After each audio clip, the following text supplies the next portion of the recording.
Bitcoin se encuentra cerca de los 20.000 puntos en una zona bastante delicada y se especula mucho con una posible continuación bajista debido a que la tendencia sigue siendo claramente bajista y el contexto en el que nos encontramos sigue sin mejorar, o por contraposición una recuperación clara, ya que técnicamente pues bueno, es una zona bastante interesante, hemos caído mucho y en cuanto a tiempo también llevamos muchos meses cayendo, pero esto es lo que nos muestra la gráfica Bitcoin USD o Bitcoin USDT. Si te dijera que podemos comparar Bitcoin con el Money Supply para sacar más conclusiones. Bueno, por todos es sabido que el gráfico de Bitcoin tiende al alza, es decir, tenemos aquí un gráfico mensual puesto y podemos detectar claros movimientos bajistas que en gráfico mensual no nos los podemos tomar a broma porque pese a parecer pequeñas correcciones, son correcciones que temporalmente son grandes y tienen un impacto grande en el mercado, pero a grandes rasgos el mercado lo que hace es básicamente impulsarse y así sucesivamente, al menos lo que ha hecho hasta ahora. Si cambiamos de activo y cogemos el SP500, por ejemplo, podemos ver claramente cómo la tendencia es mucho más exagerada aún porque lleva mucho más tiempo siguiendo el mismo patrón. Bitcoin está muy bien, pero es un activo muy joven que aún tiene mucho recorrido por delante. En cambio, el SP500 es un mercado que lleva existiendo desde hace décadas, pero el patrón sigue siendo el mismo. Como podéis comprobar, tiende al alza. Esta tendencia al alza no implica que haya correcciones importantes. Hay veces que las correcciones significan crisis, significan recesiones, hay veces en que las correcciones significan pánico, significan cisnes negros, hay veces en que las correcciones significan pequeños momentos de mercado bajista, pero en términos generales, pese a todo, el mercado tiende al alza. Y esto lo podríamos ejemplificar con casi cualquier otra criptomoneda y casi cualquier otro índice, sobre todo americano, ¿no? Pero, ¿sabéis qué activo tiende mucho más al alza que Bitcoin, SP, el dólar americano ahora mismo? Da igual cualquier activo que pongáis, que no va a subir más que el que os voy a comentar ahora, y es el Money Supply o el supply del dinero, simplemente, ¿vale? Hay diferentes maneras de verlo. En este caso aquí lo que estáis viendo es el M2, ¿vale? Hay un M1, Money Supply, y M2. El M2 no solo incluye los mismos datos que el M1, sino que también lo que incluye es el supply que hay en cuentas de ahorro, etcétera, etcétera. Por lo cual, como podréis entender, el M2 es menos líquido. ¿Supply en qué sentido? Pues bueno, divisas o monedas. Al final todo esto está compaginado, está englobado dentro del supply, del Money Supply, el supply del dinero. Y como os digo, el M1 es el supply del dinero y el M2 es el supply del dinero, es decir, el M1 más las cuentas de ahorro, con lo cual es menos líquido, ¿no?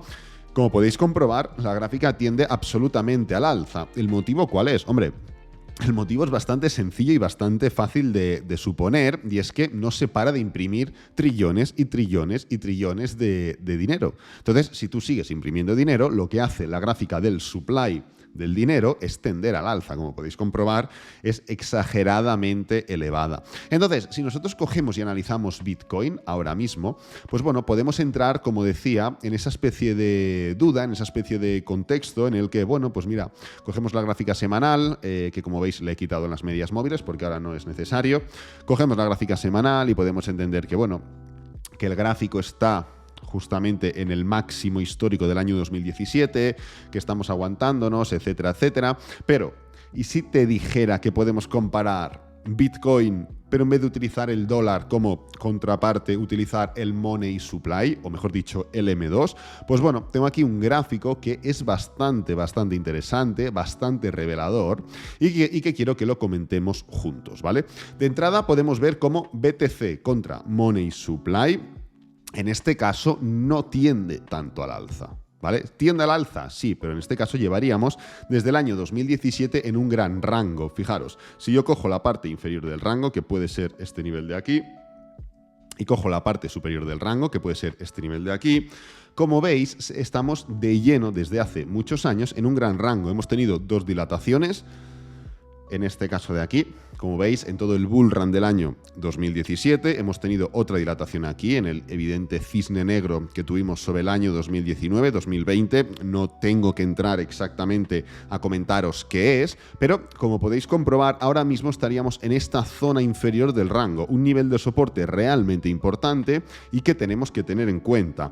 Es más, si cogemos, podemos hacer una comparativa y ver cómo ahora mismo, fijaros, vamos a coger el gráfico de Bitcoin. Ahora mismo, como os decía, perdonad que justo me ha saltado una notificación, el precio de Bitcoin se encuentra literalmente en el mismo nivel que en diciembre del año 2017.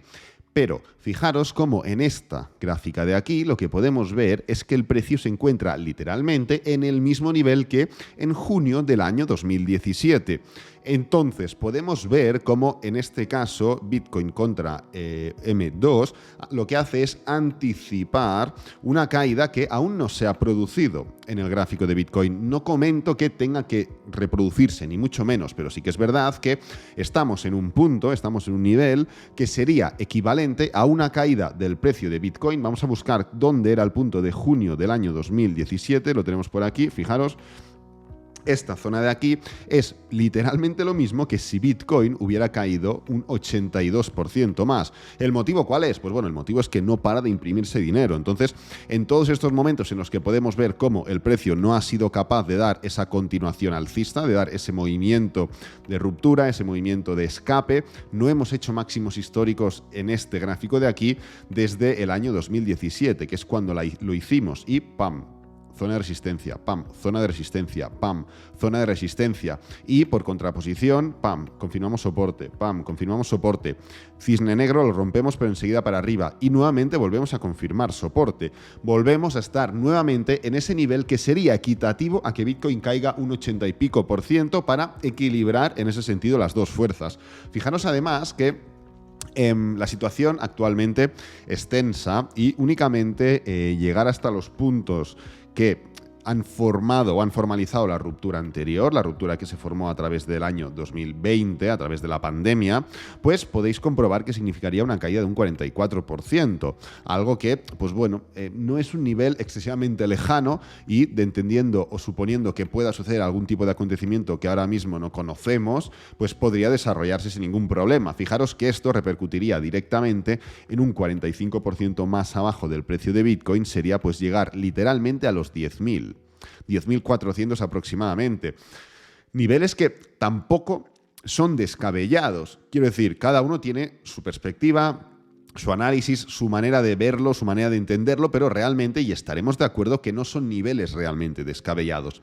En este caso, volviendo nuevamente al gráfico de Bitcoin contra el total supply, lo que podemos ver es que llevamos, pues literalmente desde el año 2017, llevamos 5 años, encallados en estos niveles y podríamos estar 5 años más. No sería una exageración seguir encallados 5 años más en estos niveles, en estos puntos. Si os fijáis, no es algo extrañamente, o sea, no es algo realmente raro el estar durante años y años por debajo de un máximo histórico. No se lo vamos a contar a Nasdaq, que cuando pasó todo lo de las burbujas.com, podéis comprobar cómo desde los máximos históricos que llegó a alcanzar de 4.700, quien los pillara, el precio, pues bueno, cayó sin ningún problema un 83%, el Nasdaq cayó un 83% en 2 años, o en 3 años prácticamente, y luego estuvo, pues literalmente, vamos a calcular cuánto tiempo estuvo 6.041 días, si yo cojo y divido 6.000,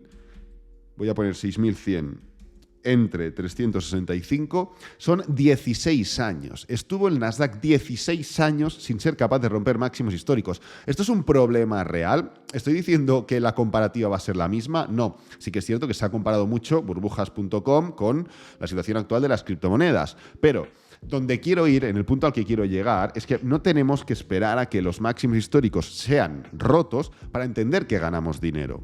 ¿Vale? El ganar dinero no va relacionado con que se rompan máximos históricos. Y no me refiero a, claro, es que tú puedes hacer trading, o claro, es que tú te pones corto. No, no voy por ahí.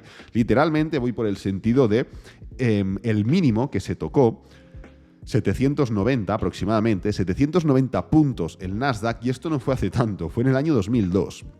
no fue hace tanto tiempo, no hablamos del 1850, hablamos del año 2002, ¿vale? Pues el nivel de 800, 700 y pico no volvió a tocarse y durante todo este punto vino un mini mercado alcista. Esto es un mercado alcista enorme, como podéis comprobar. ¡Pam! Esto es un mercado de un 188% en 1869 días. Es una auténtica barbaridad. Esto es un mini mercado alcista o un gran mercado alcista dentro de un gran movimiento explosivo causado por lo que se causó, ¿no? Que no vamos a entrar ahora en detalle. Lo que quiero comentar es que volvemos un momento y ya para finalizar al gráfico de Bitcoin. Hay momentos en los que, o mejor dicho, lo veremos mejor en el gráfico del SP500, hay momentos en los que, como hemos dicho antes, el mercado corrige un poco, otros en los que corrige más y otros en los que forma grandes correcciones que significan grandes crisis que rompen con todo lo establecido, hacen una especie de reset de todo lo que entendemos como normal, habitual y lógico y volvemos a empezar en cuanto a sociedad, en cuanto a tipos de interés, si quieres llamarlo, en cuanto a relación con el dinero, nuevas empresas, nuevos negocios, nuevas tecnologías, nueva todo, ¿vale? Entonces, ahora mismo es complejo determinar si estamos ante una situación de este estilo o no, porque estamos en el inicio de... Pero momentos como este, momentos que generan tanta tensión, tanta incertidumbre, incluso pueden llegar a producir tanto pánico, yo creo que aún no hemos llegado a ese punto, son los momentos interesantes para generar bienestar, son los momentos interesantes para generar riquezas y si podemos entender cómo se comporta el mercado, diferentes fases, que esto se puede exportar a diferentes activos, si entendemos qué significa el money supply y comparamos y utilizamos la gráfica para buscar algún tipo de relación, buscar algún tipo de patrón, buscar algún tipo de soporte incluso, pues es interesante. Fijaros que el precio podría escaparse. La siguiente zona interesante, pues bueno, es lo que he comentado, los mínimos generados por la pandemia, pero luego ya sería el máximo del año 2013, o sea, en este caso, ¿vale? En Bitcoin contra Money Supply, pero encontraríamos un respiro en esos niveles y esto implicaría, pues bueno, una caída de casi un 55%, ¿vale? Algo que repercutiría en Bitcoin pues en llegar más o menos sobre los 9.000 aproximadamente, ¿vale? Así que es una temporada interesante, es una temporada que genera debate, pero este gráfico de aquí es cuanto menos interesante y es cuanto menos útil como para intentar sacar algún tipo de conclusión y no determinar nuestro análisis solamente en un gráfico, solamente en una perspectiva, pero sí, oye, podernos preparar para lo que puede suceder. Valorar las opciones reales en base a suposiciones concretas no implica ser más pesimista o ser más optimista. Tú tienes que estar preparado, tú tienes que entender qué es lo que puede pasar y qué es lo que no puede pasar. ¿Por poder todo se puede? Hombre, a ver, sí y no, ¿vale? Vayamos a ser serios. Hablo desde la seriedad, la responsabilidad y la objetividad intentando llevarla al límite, ¿ok? Entonces, es importante, es interesante utilizar este tipo de herramientas, este tipo de conceptos para poder ligar y perfeccionar o al menos ayudar al análisis que generamos o que tenemos en nuestro día a día, ¿vale? Así que nada, este vídeo lo voy a dejar por aquí, espero que te haya gustado, que te haya servido, que es lo importante. Si es así, dale me gusta, suscríbete, compártelo con amigos, con la familia y nos vemos en el próximo vídeo. Adiós.